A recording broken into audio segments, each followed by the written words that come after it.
نحمده ونصلي على رسوله الكريم. بسم الله الرحمن الرحيم.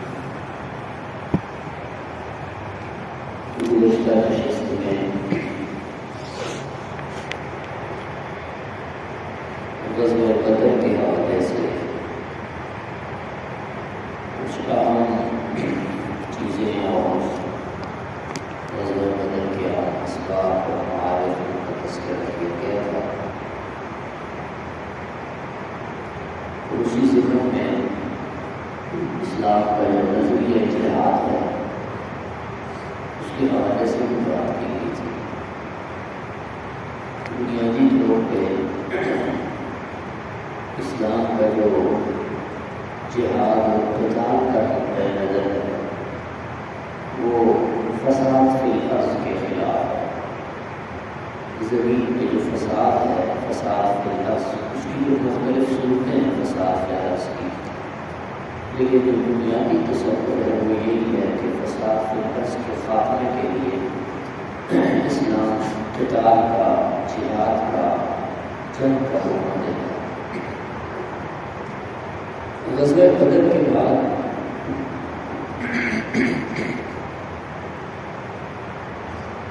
جیسے میں نے پہلے بھی عرض کیا تھا کہ غزوہ بدر سے پہلے بھی اور بعد میں بھی بہت سارے چھوٹے مارکے ہوئے. اس کی ضرورت ہے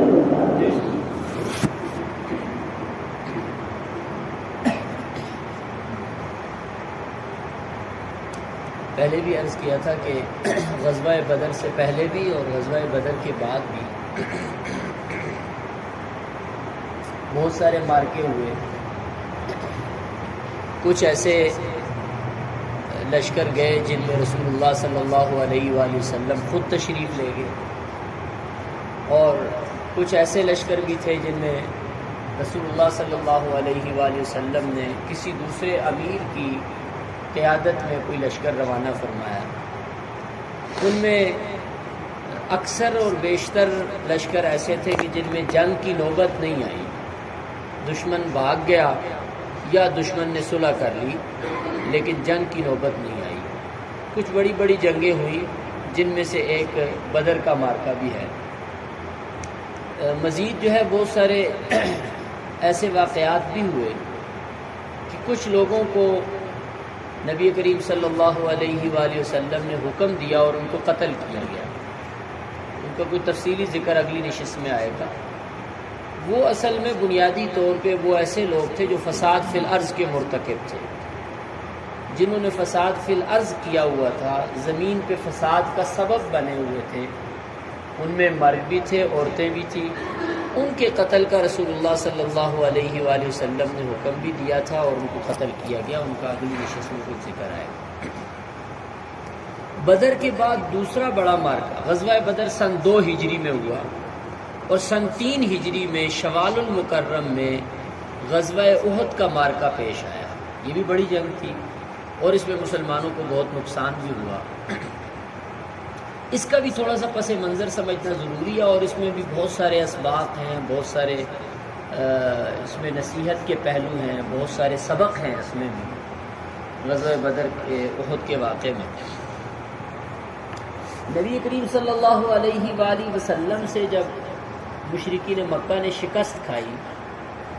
اور ان کے بڑے بڑے 70 جرنیل مارے گئے، یعنی ابو جہل جو سب سے بڑا لیڈر تھا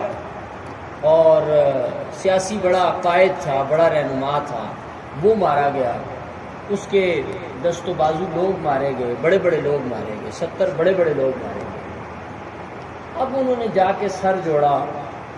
اور اس پہ میٹنگ کی کہ ہمیں اس کا بدلہ لینا ہے.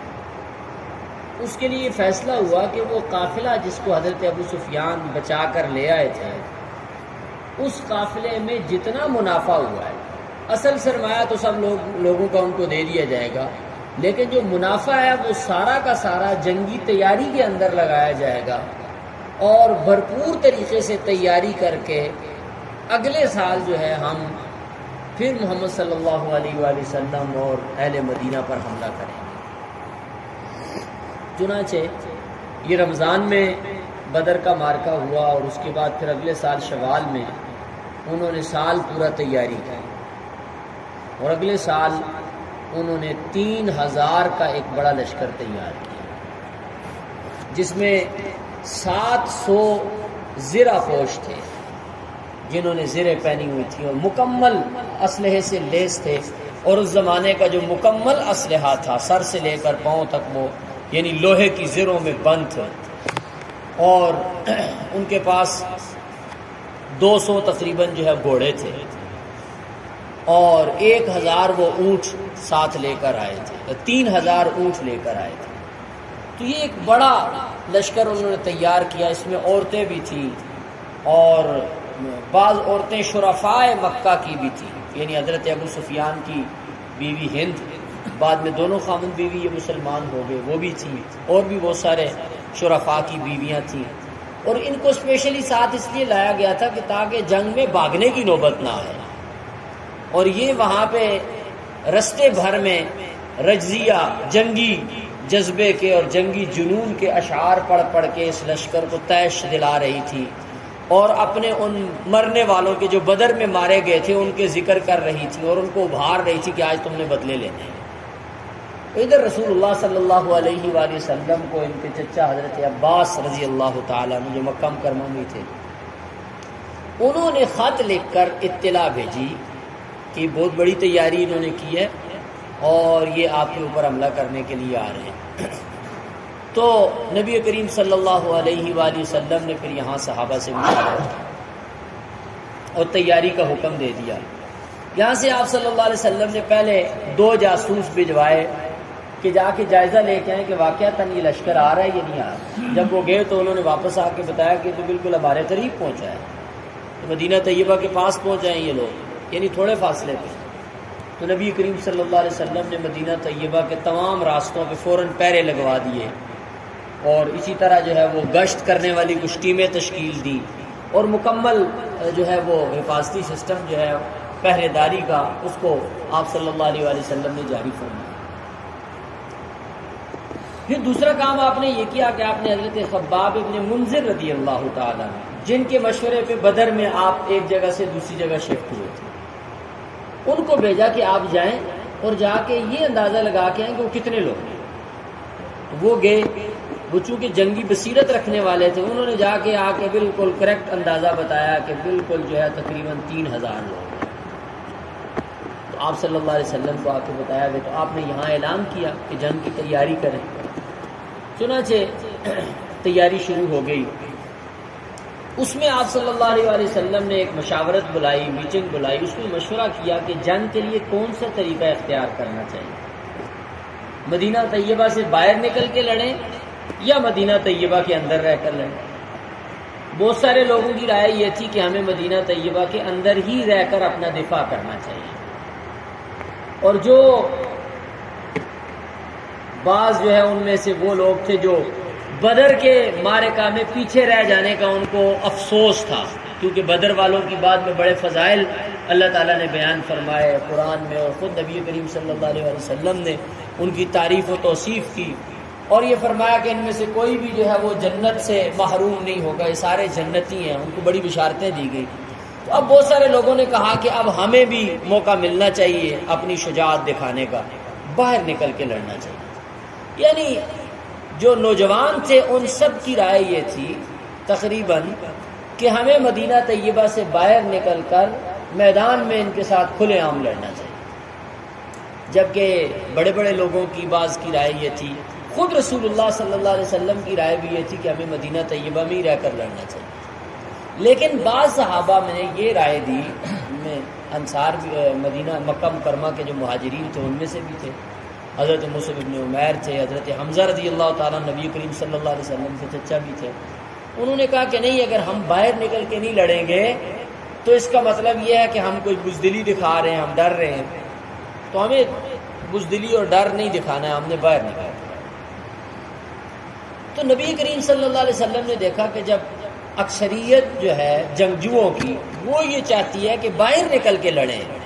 تو باوجود اس کے کہ آپ کی اپنی رائے یہ تھی کہ اندر رہ کر ہی اپنا دفاع کرنا چاہیے، باہر نہیں نکلنا چاہیے، تو اور مدینہ طیبہ کے جو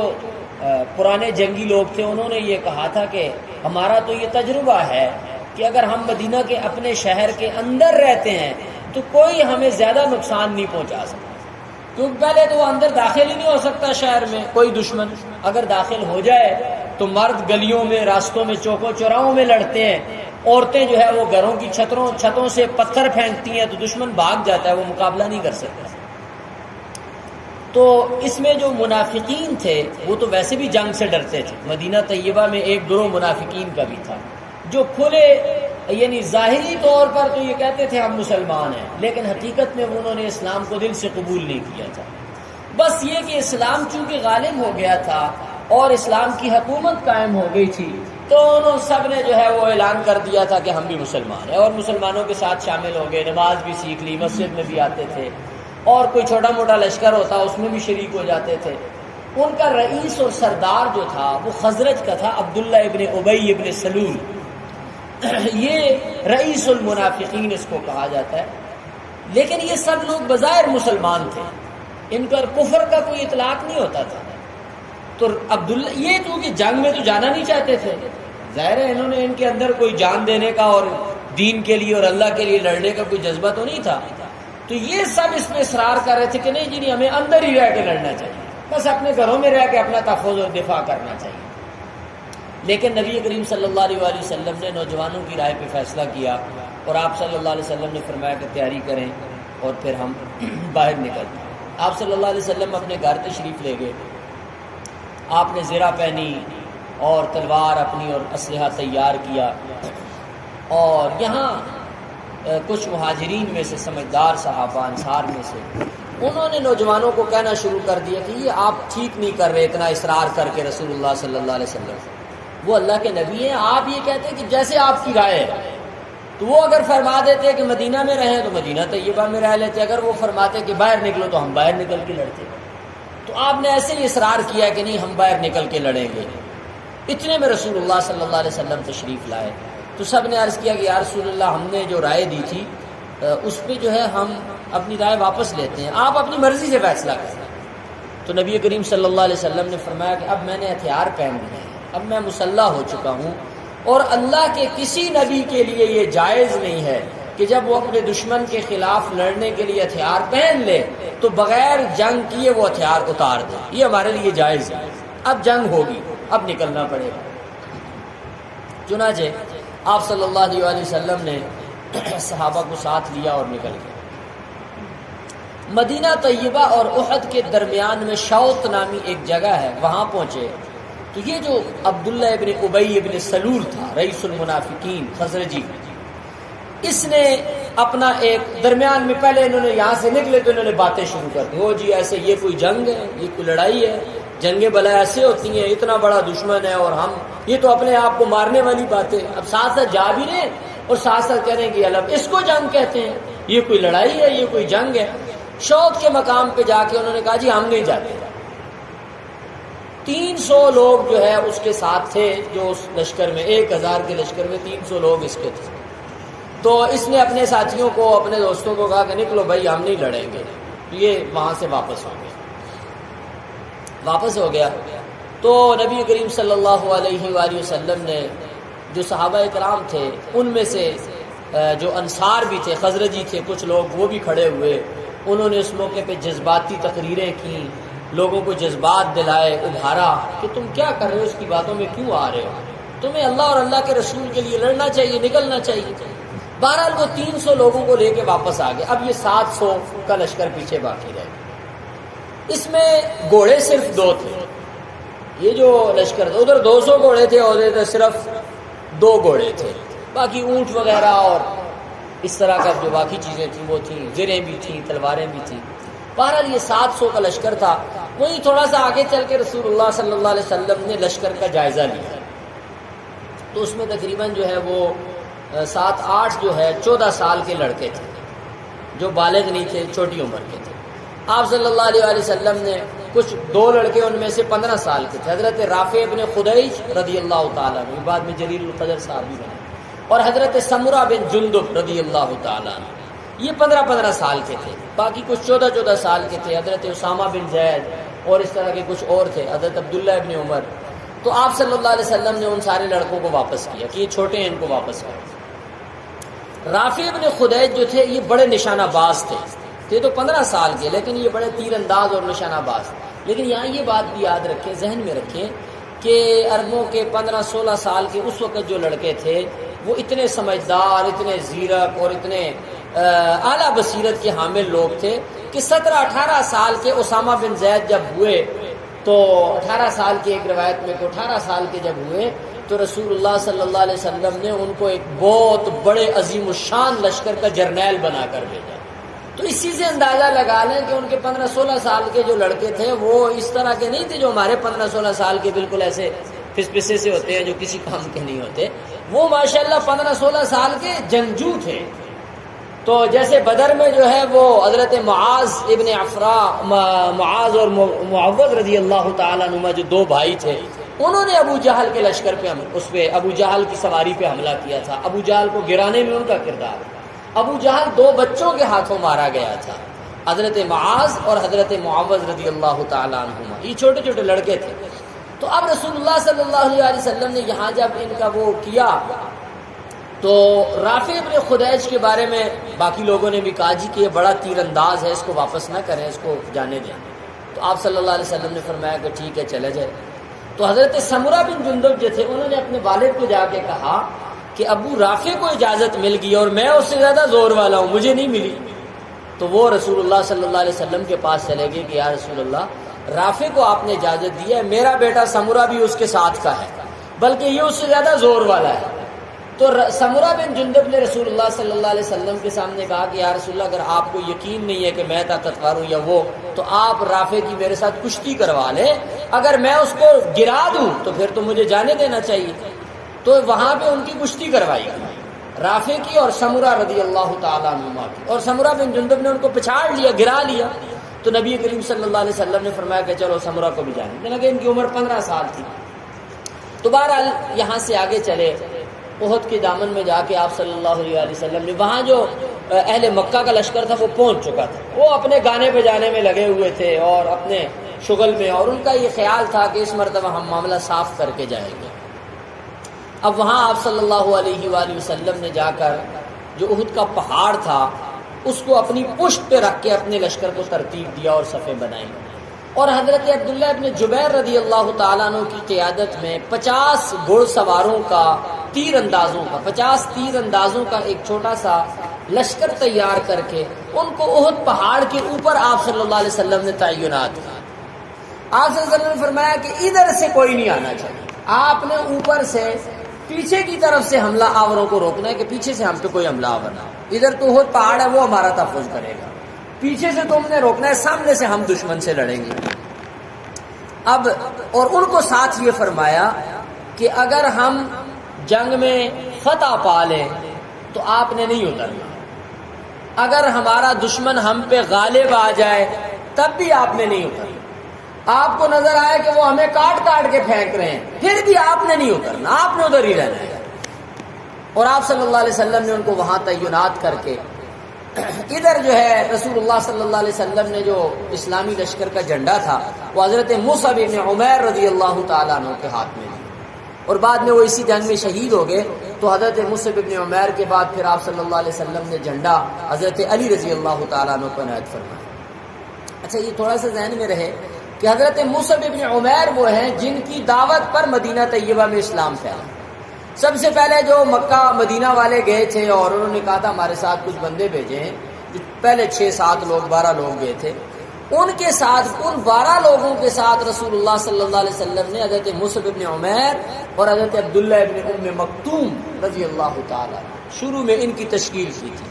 یہ مدینہ طیبہ میں آ کے لوگوں کو دعوت دیتے تھے اور قرآن پڑھاتے تھے، اور مدینہ والے ان کو مقری قاری صاحب کہتے تھے. حضرت مصعب بن عمیر جو تھے مدینہ والوں انصار کے جو ہاں ان کا لقب مشہور تھا، ان کو قاری صاحب کہا جاتا تھا، یعنی مقری کہا جاتا تھا قاری صاحب، کیونکہ یہ سب لوگوں کو قرآن پڑھایا انہوں نے. ان کی دعوت پر پھر بعد میں جو ہے وہ اگلے سال زیادہ لوگ گئے اور رسول اللہ صلی اللہ علیہ وسلم کے ہاتھ میں بیعت ہوئی. یعنی ان کا بڑا کردار تھا مدینہ طیبہ میں اسلام کے پھیلنے کا. اور ان کی ایک اور خصوصیت یہ تھی کہ ان کی جو شکل صورت تھی وہ رسول اللہ صلی اللہ علیہ وسلم سے بہت زیادہ ملتی تھی.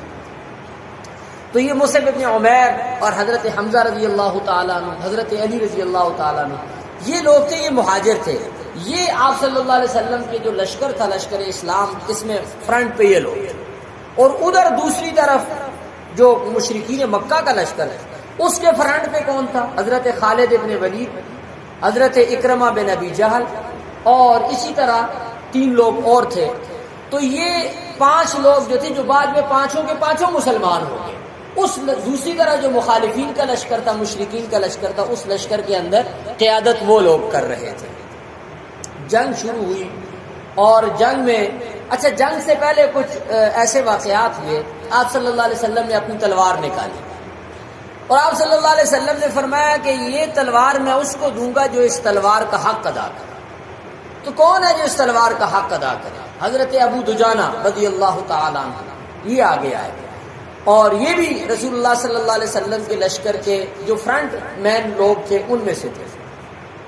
انہوں نے کہا یا رسول اللہ میں اس کا حق ادا کروں. کچھ اور لوگ بھی کھڑے ہوئے، انہوں نے بھی کہا کہ ہم اس کا حق ادا کریں گے. لیکن حضرت ابو دجانہ کو رسول اللہ صلی اللہ علیہ وسلم نے وہ تلوار عنایت فرمائی. جب نبی علیہ السلام نے ان کو تلوار دی تو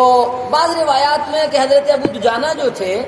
ان کے پاس صرف ایک ہی چادر تھی جو انہوں نے تہ بند کے طور پہ باندھی ہوئی تھی. اوپر کچھ بھی نہیں تھا، ننگے تھے اوپر سے، صرف ایک چادر نیچے باندھی ہوئی تھی. ایک سرخ رومال تھا، وہ انہوں نے سر پہ پٹی ایک سرخ باندھ دی سر پہ، اور وہ تلوار لے کے وہ آگے آ کے اور بڑے وقار کے ساتھ اور اترا کے جو ہے وہ دشمن کے اوپر ایک اپنا جس کو ہم عام حالات میں جس کو کہتے ہیں کہ ایک تکبر کے ساتھ، بڑائی کے ساتھ، اور ایسے اپنے بازو اور اپنے ہاتھ اور اپنی تلوار دکھا دکھا کے اکڑ کے چل رہے تھے. تو رسول اللہ صلی اللہ علیہ وسلم نے فرمایا کہ اس طرح کی چال اللہ کو پسند نہیں ہے، لیکن یہاں پہ پسند ہے. ویسے تو اللہ کو یہ چال پسند نہیں ہے، لیکن یہاں پہ پسند ہے، یہاں پہ اللہ تعالیٰ اس سے ناراض نہیں ہوتے. چنانچہ حضرت ابو دجانہ کو جب رسول اللہ صلی اللہ علیہ وسلم نے تلوار دی تو ابو دجانہ نے پوچھا یا رسول اللہ اس کا حق کیا ہے؟ تو آپ صلی اللہ علیہ وسلم نے فرمایا کہ اس کا حق یہ ہے کہ اللہ کے دشمنوں کو اس تلوار سے وہ بندہ ایسے کاٹے کہ یہ تلوار ٹیڑھی ہو جائے. تو حضرت ابو دجانہ نے کہا یا رسول اللہ میں اس کا حق ادا کروں اور کسی ناحق پہ یہ تلوار نہ پڑے، کسی مظلوم پہ ناحق پہ نہ پڑے. تو حضرت ابو دجانہ نے لے لی، اور تلوار پھر وہ جب بعد میں جنگ ہوئی تو ایسے لڑے کہ جدھر وہ جاتے تھے تو صفوں کی صفیں جو ہے کاٹتے چلے جاتے تھے. ایسے بے جگری سے لڑے اور بے دردی سے لڑے. حضرت ابو دجانہ کہتے ہیں کہ لڑتے لڑتے میں ایسے لشکر کو ان کی جو صفیں تھی کاٹتا پیچھے نکل گیا. تو آگے اچانک میرے سامنے جو ہند تھی، ابو سفیان رضی اللہ تعالیٰ عنہ کی بیوی ہند رضی اللہ تعالیٰ عنہ جو بعد میں مسلمان ہوئی، وہ میرے سامنے آ گیا. تو میں نے اپنی تلوار روک لی کہ یہ اللہ کے رسول کی تلوار ہے، یہ کسی عورت پہ نہیں پڑنی چاہیے. بعد میں اس کا ذکر انہوں نے کیا کہ میں نے اپنی نبی نے جو تلوار مجھے عنایت کی تھی اس تلوار کو میں نے کسی عورت کے خون سے آلودہ نہیں ہونے دیا. بہرحال یہ ادھر سے پھر مبارزت شروع ہوئی، چیلنج شروع ہوا. تو تقریباً جو ہے وہ یکے بعد دیگرے مشرکین مکہ کے بہت سارے سردار آتے گئے، اور ادھر سے صحابہ میں سے کبھی حضرت حمزہ، کبھی حضرت دجانہ ابو دجانہ، اور کبھی جو ہے وہ حضرت علی مہاجرین میں سے نکلتے، اور جتنے لوگ ان کے چیلنج دیتے تھے میدان میں آ کے وہ سارے مارے گئے. اور اس جنگ میں مشرکین کے 27 لوگ ہی صرف مارے گئے، 22 یا 27 لوگ مارے گئے. بعض روایات میں 45 کا بھی ذکر ہے، لیکن 22-27 کی روایات زیادہ ہے کہ اتنے لوگ ان کے مارے گئے. لیکن شروع میں جو چیلنج دینے کے لیے آ رہے تھے وہ مرتے جا رہے تھے. بالآخر جب جنگ شروع ہوئی، اور اس جنگ میں ابتدا میں مسلمانوں کا پلہ بھاری تھا، اور یہاں تک کہ جو کفار تھے، مشرکین مکہ تھے، انہوں نے بھاگنا شروع کیا، ان کا لشکر بھاگ نکلا. اب جب وہ بھاگے تو چونکہ یہ بہت بڑی تیاری کے ساتھ آئے تھے، بڑا سامان لائے تھے، اور اتنے ہزاروں اونٹ ساتھ لے کے آئے تھے، 700 جو ہے زرہ بند لوگ تھے، ان کی زریں تھیں. اب وہ اپنے زریں خود پھینک کے اپنے گھوڑوں کو چھوڑ کے اپنی جان بچانے کی فکر میں تھے اور بھاگ رہے تھے. اسی اثناء میں یہ ہوا کہ جو لوگ نبی کریم صلی اللہ علیہ وسلم نے پہاڑ کے اوپر تعینات کیے تھے، انہوں نے کہا کہ اب معاملہ ختم ہو گیا ہے، جنگ ختم ہو گئی ہے، دشمن بھاگ گیا ہے، اب ہمیں فتح ہو گئی ہے، تو اب ہمیں بھی نیچے اترنا چاہیے. جس طرح باقی لوگ مال غنیمت جمع کر رہے ہیں تو ہمیں بھی اب مال غنیمت جمع کرنا چاہیے. حضرت عبداللہ ابن جبیر جو تھے اور ان کے ساتھ کچھ دوسرے ساتھی 10 کے قریب تھے، انہوں نے کہا کہ بھائی آپ کو ذہن میں رکھنا چاہیے، ہمیں اللہ کے نبی صلی اللہ علیہ وسلم نے فرمایا ہے فتح ہو یا شکست، کسی حال میں بھی ہم نے یہ جگہ نہیں چھوڑی۔ تو دوسرے لوگوں نے کہا کہ بھائی اس کا مقصد یہ تھا کہ تاکہ یہ جگہ خالی ہونے سے دشمن حملہ آور نہ ہو جائے، تو اب تو دشمن بھاگ گیا ہے، اب تو معاملہ ختم ہو چکا ہے۔ تو رسول اللہ صلی اللہ علیہ وسلم کا مطلب یہ تھا کہ کہیں ایسے نہ ہو کہ ہم کسی وجہ سے چھوڑ دیں اور پھر دشمن ادھر سے حملہ آور ہو جائے، تو لہذا اب ضرورت نہیں، اب تو وہ بھاگ گئے، اب انہوں نے واپس تو نہیں آنا، تو لہذا ہمیں اتر جانا چاہیے۔ تو 10 کے علاوہ باقی لوگ اتر گئے۔ اب حضرت خالد ابن ولید جو جرنیل تھے، مشرکین مکہ کے لشکر تھے، انہوں نے دیکھا کہ جو اوپر والے ہیں یہ اپنی جگہ چھوڑ رہے ہیں، ظاہر ہے وہ اوپر پہاڑ تھا اور نیچے لشکر تھا مسلمانوں کا، انہوں نے پیچھے سے بھاگتے بھاگتے وہ واپس مڑے اور اپنے ساتھ کچھ جنگجوؤں کو لے کے پیچھے سے حملہ آور ہوئے۔ حضرت عبداللہ ابن جبیر اور ان کے جو ساتھی تھے، 10 لوگ جو وہاں پہ ان کے ساتھ رہ گئے تھے، ان سب کو شہید کر دیا اور اوپر سے انہوں نے حملہ کر دیا۔ اب اوپر سے یہ لوگ جو نیچے ہیں، دو بدو لڑائی تو ہے نہیں، اب وہ اوپر سے تیر اندازی کر رہے ہیں اور نیچے اتر رہے ہیں، ممکن ہے وہ پہاڑ پہ تھے، پتھر بھی مار رہے ہوں گے، ہر طرح سے حملہ کر رہے ہوں گے۔ اب اس کا نقصان یہ ہوا کہ مسلمانوں کا جو لشکر تھا، اچانک کے اس حملے نے ایک دم اس میں بگدڑ مچ گئی، اور رسول اللہ صلی اللہ علیہ وآلہ وسلم کے جو صحابہ تھے جو آپ کے ساتھ لڑنے والے تھے، وہ اس حملے کی تاب نہیں لا سکے، اور وہ ایک دم سے جو ہے وہ اس کو سنبھالنا ان کو مشکل ہو گیا، سنبھلنا مشکل ہو گیا۔ اب اسی میں یہ ہوا کہ 70 صحابہ اکرام رضی اللہ تعالیٰ عنہ شہید ہو گئے، بڑے بڑے صحابہ اس میں شہید ہو گئے۔ حضرت حمزہ رضی اللہ تعالیٰ عنہ شہید ہو گئے، حضرت مصعب ابن عمیر رضی اللہ تعالیٰ عنہ شہید ہو گئے، انس ابن نضر شہید ہو گئے، بہت سارے صحابہ جو ہے جلیل القدر صحابہ اس میں شہید ہو گئے،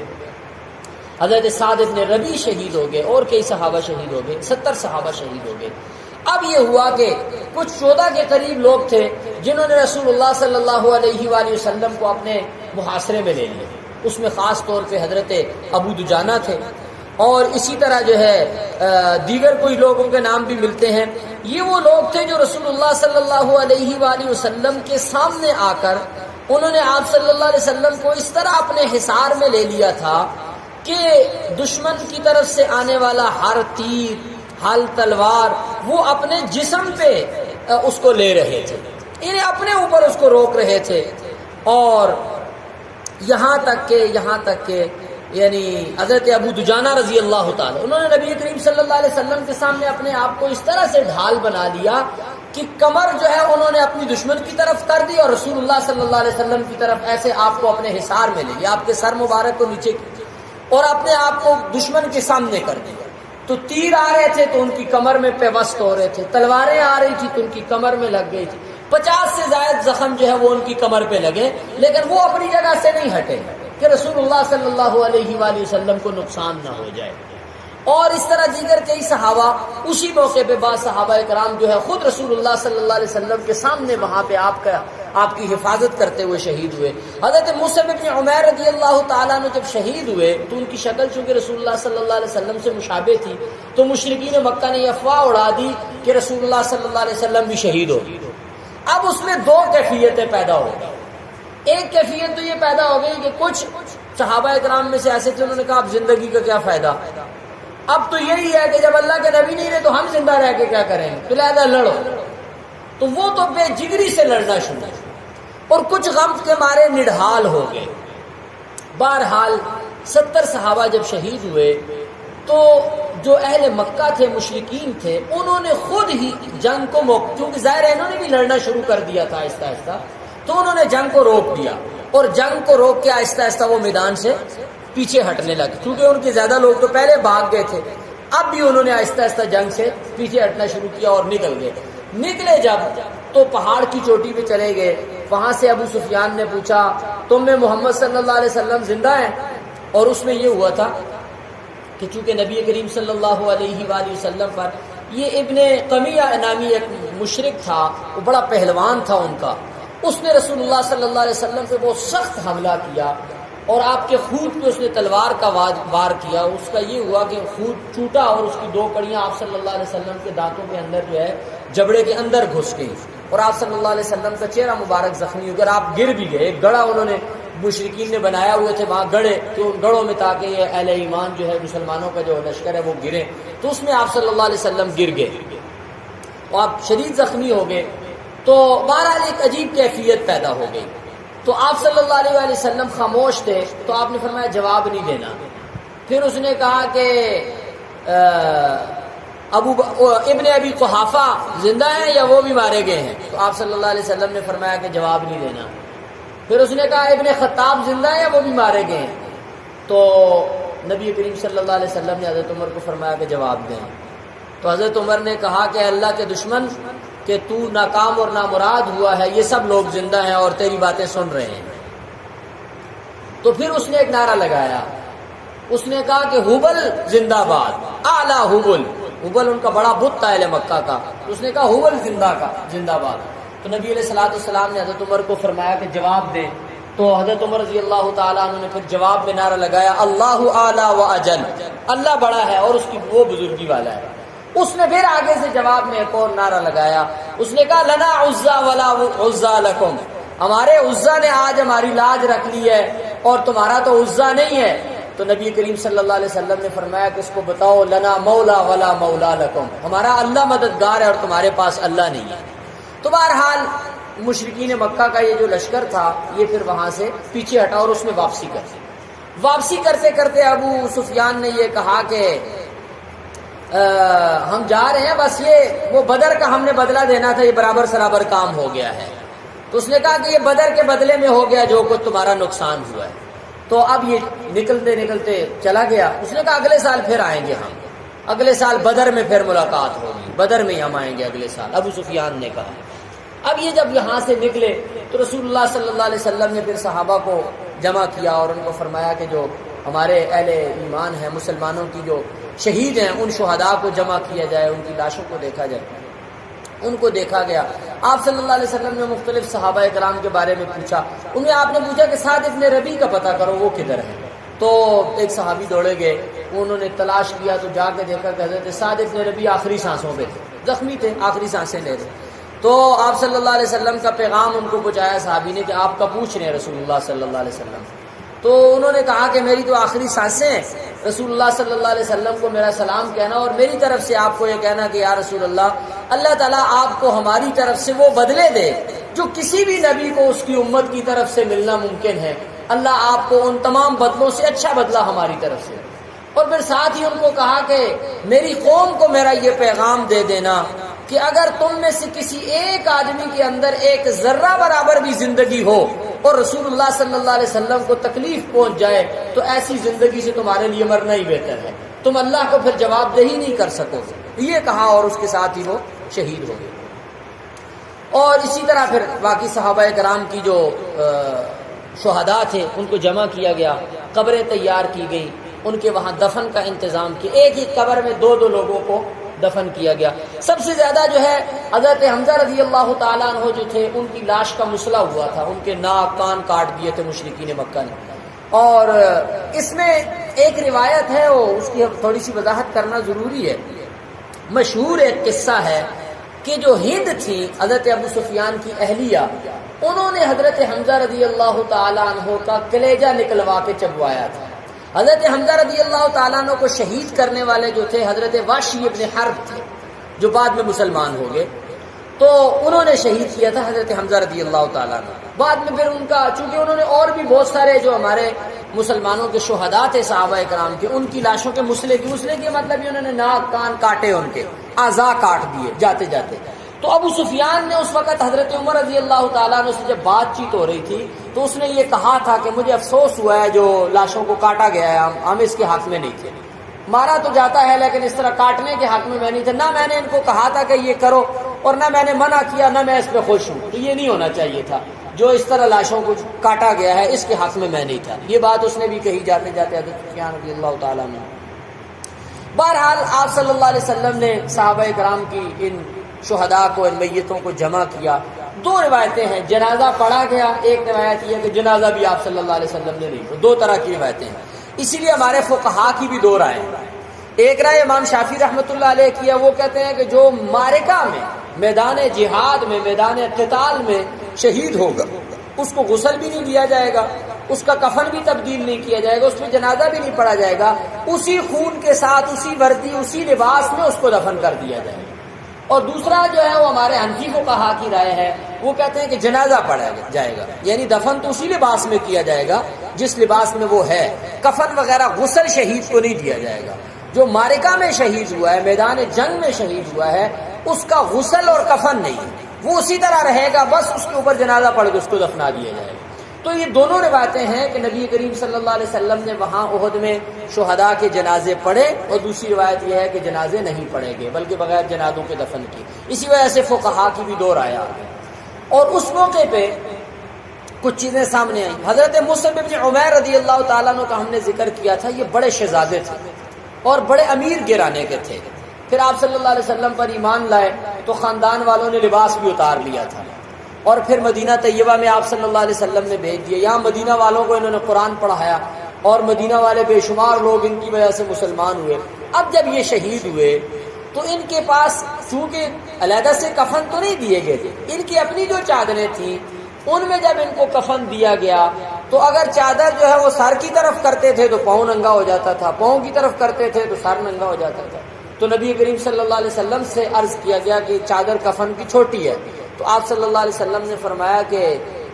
سر کو ڈھانپ دو اور پاؤں کی طرف کوئی گھاس وغیرہ ڈال کے تو اس کو اس طرح چھپا دو۔ تو اس طرح ان کو دفن کیا گیا۔ اس میں یہ بھی کہا گیا کہ آپ صلی اللہ علیہ وسلم نے فرمایا کہ جس کو قرآن زیادہ یاد ہے اس کو قبر کے اندر زیادہ اعزاز کے ساتھ دفن کیا، اس کو پہلے قبر میں رکھا جاتا تھا، پہلے اس کو جگہ دی جاتی تھی جس کو قرآن زیادہ یاد تھا۔ یعنی قبر میں دفن میں بھی جو اہل قرآن تھے ان کو خاص اہتمام کے ساتھ ان کو زیادہ جگہ دی گئی۔ بہرحال یہ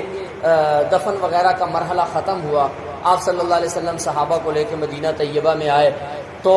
پھر اللہ تعالیٰ نے تنبیہ کی، آیات نازل فرمائی کہ جب آپ صلی اللہ علیہ وسلم نے اللہ کی طرف سے، اللہ کے نبی نے آپ کو کہہ دیا تھا،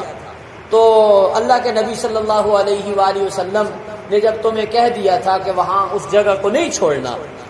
اور پھر آپ نے اپنی غلطی کی اور آپ نے اس جگہ کو چھوڑا، تو اس کی وجہ سے آپ کو یہ نقصان اٹھانا پڑا، ورنہ پہلے تو آپ دشمن کو کاٹ رہے تھے، اذ تحسونہم، جب تم ان کو کاٹ کاٹ کے پھینک رہے تھے اور ان کو قتل کرتے جا رہے تھے، اور ان کی جو ہے وہ آپ ان کو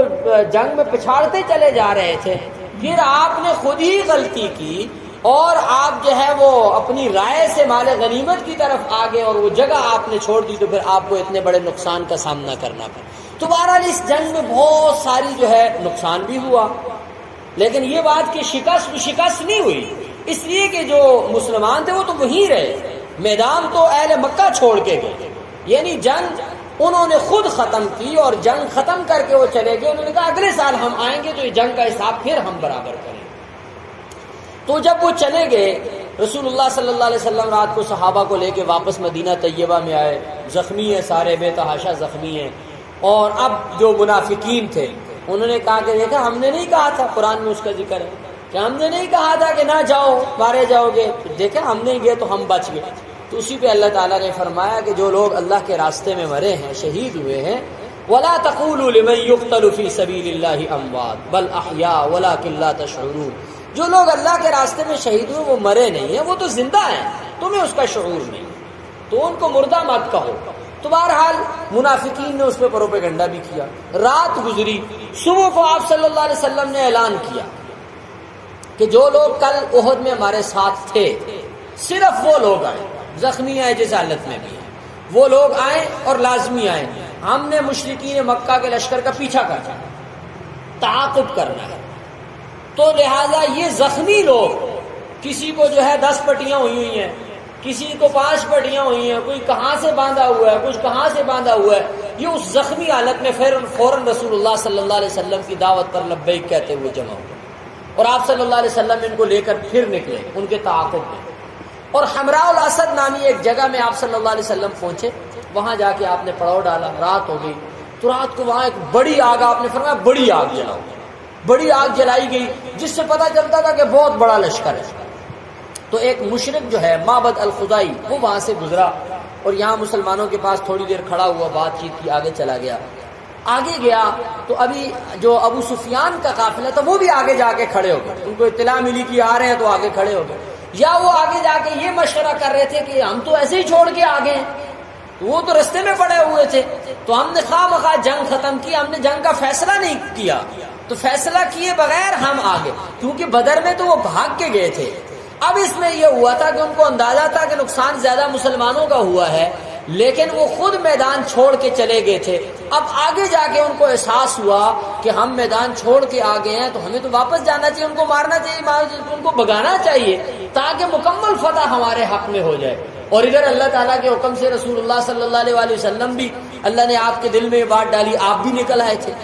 اب ابو سفیان وہاں واپسی کی تیاری کر رہا تھا اپنے لشکر کو تیار کر کے، رستے میں تو معبد الخزاعی وہاں پہنچا، تو اس کو ابو سفیان نے کہا کہ محمد صلی اللہ علیہ وسلم کے لشکر کا کچھ پتہ ہے؟ تو اس نے کہا کہ وہ تو آپ کا پیچھا کر رہے ہیں اور حمراء الاسد میں وہ پہنچ گئے ہیں، اور ان کے پاس ایسا لشکر ہے کہ میں نے آج تک اتنا بڑا لشکر نہیں دیکھا، اور وہ لشکر آ گیا تو تمہیں تہس نہس کر دے گا۔ تو وہ تو بڑی جرت کے ساتھ اور بڑی جو ہے وہ جذبے کے ساتھ آ رہے ہیں، تو وہ تمہیں چھوڑیں گے نہیں، اور وہ تمہارا پیچھا کر رہے ہیں۔ تو جب ابو سفیان نے یہ سنا کہ وہ تو اور بڑا کوئی لشکر، تازہ لشکر لے کے آ گئے، جو اتنی جرت اور اتنی بہادری سے آ گئے ہیں اور اتنا بڑا لشکر لے کے، تو اس نے فوراً اپنے لشکر کو کہا کہ نکلو، کہ یہ نہ ہو کہ وہ یہاں پہنچائیں اور پھر یہ ہے کہ وہ ہمیں ان کے ساتھ لڑنا مشکل ہو جائے۔ تو بہرحال وہ وہاں سے بھاگ گئے۔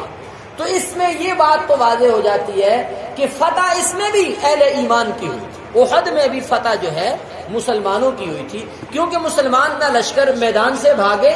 نہ انہوں نے جو ہے وہ جنگ کو چھوڑا۔ ابتدا میں پہلے دن جنگ اہل مکہ نے خود چھوڑی، پھر اگلے دن جو ہے جب مسلمان ان کے تعاقب میں نکلے تو پھر وہ بھاگ گئے۔ تو اس سے جو ہے یہ بات واضح ہو جاتی ہے کہ اس جنگ میں بھی فتح اہل ایمان کی ہوئی تھی، لیکن نقصان ہوا تھا، 70 بڑے بڑے لوگ شہید ہو گئے تھے، اور نبی کریم صلی اللہ علیہ وسلم نے، پھر اللہ نے قرآن میں بھی فرمایا کہ یہ حالات ہیں جو لوگوں کے درمیان تبدیل ہوتے رہتے ہیں، تلک الایام نداولها بین الناس، یہ لوگوں کے درمیان حالات الٹتے پلٹتے رہتے ہیں، کبھی ان کو شکست ہوئی تو کبھی آپ کو نقصان پہنچ گیا، بدر میں آپ نے ان کو نقصان پہنچایا تھا، احد میں آپ کا نقصان ہو گیا۔ لیکن اس میں ساتھ تنبیہ کی گئی کہ رسول اللہ صلی اللہ علیہ وآلہ وسلم کا مشورہ اور آپ کا حکم، اس میں اپنی رائے اور اپنے اجتہاد سے جو ہے کوئی فیصلہ نہیں کرنے کا، اگر اس میں آپ فیصلہ کریں گے تو آپ کا نقصان ہوگا۔ اور دوسرے کئی اہم سبق اور کئی اہم پہلو بھی سامنے آئے کہ مسلمان جو ہے ان کو کس طرح سے جو ہے وہ جنگ کے اندر حکمت عملی کا مظاہرہ کرنا چاہیے اور کون سی چیزوں کو سامنے رکھنا چاہیے۔ اور پھر یہ کہ بار بار ان آیات میں تنبیہ کی گئی کہ جو اہل ایمان ہیں ان کو صرف ایک ہی چیز پہ نظر رکھنی چاہیے، اور وہ اللہ کے لیے لڑنا ہے، مال غنیمت آئے نہ آئے اس کی طرف نہیں جانا چاہیے، کیونکہ ایک پہلو یہ بھی تھا کہ جو لوگ اتر آئے تھے وہ مال غنیمت جمع کرنے کے لیے آئے تھے، کہ چلیں جی سب جمع کر رہے ہیں تو ہم بھی جمع کر رہے ہیں، اب جنگ ختم ہو گئی ہے۔ تو اللہ تعالیٰ نے فرمایا کہ آپ کو اس کی ضرورت نہیں تھی، کیونکہ حصہ تو ان کا تھا لازمی،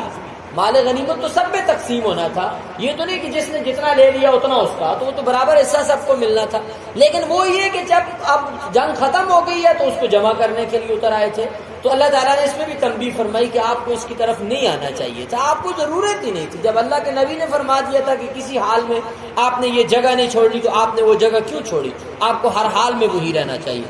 تو بہرحال یہ جو معرکہ تھا غزوہ احد کا، یہ ایک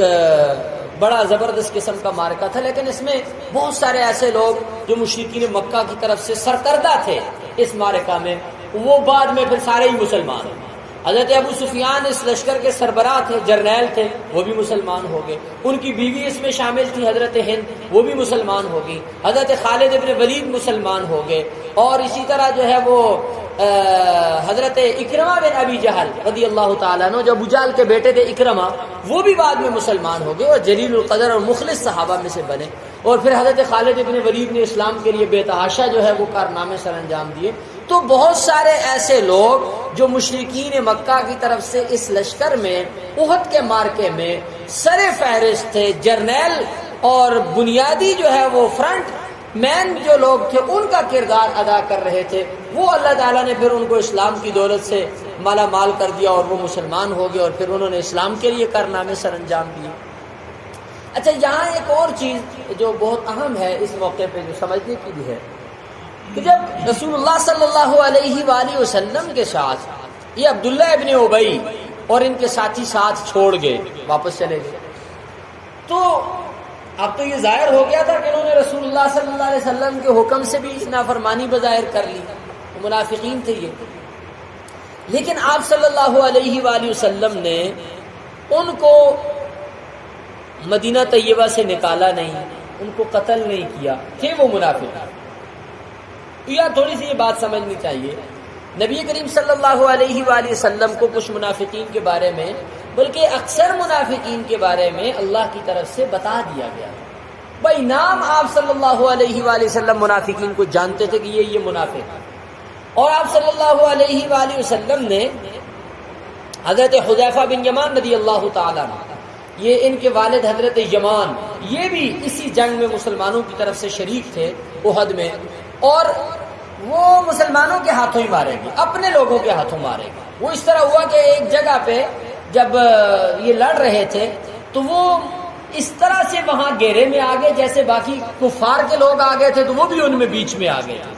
تو حضرت حذیفہ نے دیکھا کہ میرے والد جو ہے وہ مسلمانوں کی تلواروں کے سامنے ہیں، اور وہ جس طرح کافروں کو مارتے جا رہے ہیں تو وہ ان کو بھی انہوں نے سامنے رکھا ہوا، ان کو پتہ نہیں چل رہا کہ یہ میرے والد. انہوں نے آواز بھی دی لیکن سمجھ نہیں آئی، جنگ کا شور شرابہ تھا، اس میں وہ شہید ہو گئے. بعد میں رسول اللہ صلی اللہ علیہ وسلم کو اس پہ بڑا افسوس ہوا، تو آپ صلی اللہ علیہ وسلم نے حضرت حذیفہ بن یمان رضی اللہ تعالیٰ عنہ کو پیشکش کی کہ میں آپ کو آپ کے والد کی ان صحابہ اکرام کی طرف سے دیت دے دیتا ہوں. تو انہوں نے عرض کیا کہ یا رسول اللہ مجھے دیت کی ضرورت نہیں، مجھے پتہ ہے جن کے ہاتھوں سے شہید ہوئے ہیں انہوں نے جان بوجھ کے شہید نہیں کیا، بس جنگ کی جو ہے وہ ایک غلغلہ تھا، اس میں جو شور شرابہ تھا اس میں ان کو پتہ نہیں چلا، تو لہذا میں اس معاملے کو جو ہے وہ درگزر کرتا ہوں، معاف کرتا ہوں، میں دیت وغیرہ کچھ بھی نہیں لیتا. تو اس سے رسول اللہ صلی اللہ علیہ وآلہ وسلم کے دل میں حضرت حذیفہ بن یمان کی جو عظمت اور وقت تھی وہ بہت زیادہ ہو گئی. تو آپ صلی اللہ علیہ وسلم نے ان کو اپنے رازدار کے طور پہ رکھا ہوا تھا، آپ ان کو بہت سارے راز کی باتیں بتاتے تھے. تو آپ نے منافقین میں سے ایک ایک کے نام ان کو بتائے ہوئے تھے، ان کو بتاتے تھے کہ یہ بھی منافق ہے، یہ بھی منافق ہے، یہ بھی منافق. یعنی منافق کس کو کہا جاتا ہے اس کی تھوڑی سی جو ہے وہ سمجھ لینا ضروری ہے. نبی کریم صلی اللہ علیہ وآلہ وسلم کے زمانے میں جن لوگوں کو منافقین کہا جاتا تھا، یہ وہ لوگ تھے جو بظاہر تو کلمہ پڑھتے تھے اور بظاہر اپنے آپ کو مسلمان کہتے تھے، لیکن دل سے وہ کافر ہی تھے، دل سے وہ رسول اللہ صلی اللہ علیہ وسلم اور اہل ایمان پہ خوش نہیں تھے. بس وہ مجبور ہو کے انہوں نے کلمہ پڑھا ہوا تھا کہ اب مدینہ طیبہ میں مسلمانوں کی حکومت ہے اور اسلام ہے، تو وہ بھی مسلمان بنے ہوئے تھے، اندر سے کفر تھا. تو یہ جو نفاق ہے، یہ جو منافقت ہے، اس نفاق کو کہا جاتا ہے نفاق اعتقادی، عقیدے کا نفاق، کہ دل کے اندر کفر ہے، بظاہر اپنے آپ کو مسلمان شو کرتے. وہ مال غنیمت بھی لیتے تھے، مسلمانوں سے زکوٰۃ بھی لیتے تھے، کبھی کبھی چھوٹے موٹے لشکروں مارکوں میں بھی چلے جاتے تھے، اور ہر جگہ پہ نماز کے لیے بھی آتے تھے، جمعے میں بھی آتے تھے، باقی چیزوں میں بھی شریک ہوتے تھے، لیکن دل میں کفر تھا، دل میں ایمان نہیں تھا. تو یہ منافق اعتقادی. اور ایک قسم منافق کی ہے منافق عملی. عملی منافق کون سا ہے؟ دل میں تو کفر نہیں ہے، دل سے وہ ٹھیک ہے، لیکن عمل اس کے کام مسلمانوں والے نہیں ہیں. اس کی کچھ نشانیاں نبی کریم صلی اللہ علیہ وسلم نے احادیث میں بتائی، بہت ساری احادیث میں منافقین کی نشانیاں بتائی گئی. کچھ نشانیاں اس میں آپ صلی اللہ علیہ وسلم نے بتائی. ایک حدیث میں آپ صلی اللہ علیہ وسلم نے فرمایا منافق کی 3 نشانیاں ہیں. اذا حدث کذب، جب وہ بات کرے گا جھوٹ بولے گا، تو یعنی جھوٹ بولنا یہ منافق کی نشانی ہے. اذا وعد اخلف، وعدے کے خلاف کرنا یہ منافق کی نشانی ہے. اذا اؤتمن خان، امانت میں خیانت کرنا، بات امانت ہے، چیز امانت ہے، کوئی عہدہ امانت ہے، کوئی بھی امانت ہے، اس امانت میں خیانت کرنا یہ نفاق ہے، منافق کی نشانی. لیکن یہ نفاق عملی ہے، یہ اعتقادی نفاق نہیں ہے. تو دوسری بات یہ سمجھنے کی ہے کہ جو منافقین تھے رسول اللہ صلی اللہ علیہ وسلم ان کے ساتھ جو رویہ رکھتے تھے وہ مسلمانوں والا ہی. ان کو منافقین کو کفار کی طرح ڈیل نہیں کیا جاتا تھا، ان کو مسلمانوں کی طرح ہی ڈیل کیا جاتا ہے. چنانچہ ایک موقع پہ حضرت عمر رضی اللہ تعالیٰ عنہ نے عرض کیا رسول اللہ اجازت نے میں اس عبداللہ ابن ابی جو ہے اس کا سر اڑا دوں، اس کی جو شرارتیں ہیں وہ بہت بڑھ گئی. تو آپ صلی اللہ علیہ وسلم نے فرمایا کہ دیکھیں اگر اس کو ہم ماریں گے ایسے ان کو تو پھر جو کفار ہیں ان کو موقع مل جائے گا اور وہ یہ کہیں گے کہ دیکھا محمد صلی اللہ علیہ وسلم نے اپنے ہی ساتھیوں کو مارنا شروع کر دیا، کیونکہ ان کی نظر میں تو مسلمان ہی ہے، یہ ان کی نظر میں تو یہ کفار نہیں ہے، اگرچہ سازشیں کرتے ہیں ان کے ساتھ مل کے. تو یہ بڑے سازشی لوگ تھے یہ منافقین جو تھے، اور اسی پس منظر میں اور یہ جو عبداللہ ابن ابی ابن سلول تھا، اس نے بہت زیادہ جو ہے وہ مسلمانوں کو مختلف موقعوں پہ نقصان پہنچانے کی کوششیں کی۔ بدر کے بعد یہ ہوا کہ بنو قینقاع جو تھے، بنو قینقاع، تھوڑا سا میں نے پچھلی مرتبہ ان کا ذکر کیا تھا، یہود میں سے یہ یہود کے 3 بڑے قبائل تھے، بنو قریظہ، بنو نذیر اور بنو قینقاع۔ یہ بنو قینقاع جو تھے انہوں نے سب سے پہلے جو میثاق مدینہ کا عہد تھا اس عہد کو توڑا تھا۔ کس طرح انہوں نے، اور یہ بات میں نے پچھلی مرتبہ بھی کہی تھی کہ یہ جتنے لوگ ہیں، یہ خاص طور پہ جو یہود ہیں مدینہ طیبہ میں جو لوگ تھے جن کو پھر نکالا گیا، ان کے ساتھ پھر جنگ ہوئی، اور پھر میں نے کہا کہ کل کی نشست میں انشاءاللہ ہم کچھ ذکر کریں گے، ایسے کچھ لوگ جن کو باقاعدہ قتل کروایا گیا، ان کو مارا گیا، ان کے لیے حکم دیا گیا کہ ان کو قتل کیا جائے، یہ وہ لوگ تھے جو فساد فی الارض کے مرتکب۔ کچھ لوگوں نے تو عہد توڑ دیے تھے، اور اندرون خانہ نبی کریم صلی اللہ علیہ وآلہ وسلم کے جو دشمن تھے ان کے ساتھ مل کر رسول اللہ صلی اللہ علیہ وسلم کو شہید کرنے کے منصوبے بنانے انہوں نے شروع کر دیے۔ یہ بنو قینقاع جو تھے انہوں نے سب سے پہلے بدعہدی کی، اور اعلانیہ جو ہے انہوں نے پہلے تو اپنی جگہ پہ کرنا شروع کر دیا۔ جب بدر میں فتح ہوئی تو ہر جگہ کہنے لگے کہ جی یہ ہم سے لڑیں گے تو پھر ہم دیکھ لیں گے، یہ جو ہے نا ان کو تو مار لیا ہے، ہمارے ساتھ لڑا تو پھر پتہ چلے گا۔ اس طرح انہوں نے کھلم کھلا ایسے باتیں شروع کر۔ پھر یہ ہوا، ایک واقعہ پیش آیا انہی دنوں میں، ایک خاتون مسلمان ان کے بازار میں گئی اور اس نے وہ پردے میں تھی،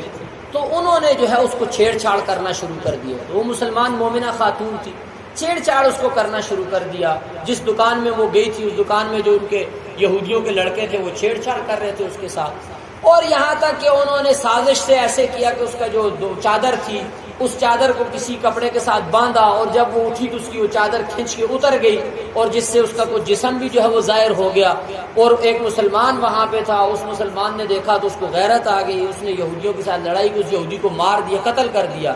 تو اس سے ایک اختلاف پیدا ہو گیا۔ تو رسول اللہ صلی اللہ علیہ وآلہ وسلم کو جب اطلاع ملی تو آپ نے صحابہ کو حکم دیا کہ ان کا محاصرہ کریں۔ تیاری کی اور جا کے بنو قینقاع کا محاصرہ کر لیا۔ وہ قلعے میں چھپ گئے، 15-16 روز چھپے رہے، ان کا محاصرہ کیے رکھا۔ بعد میں یہی عبداللہ ابن ابی جو تھا یہ آ گیا،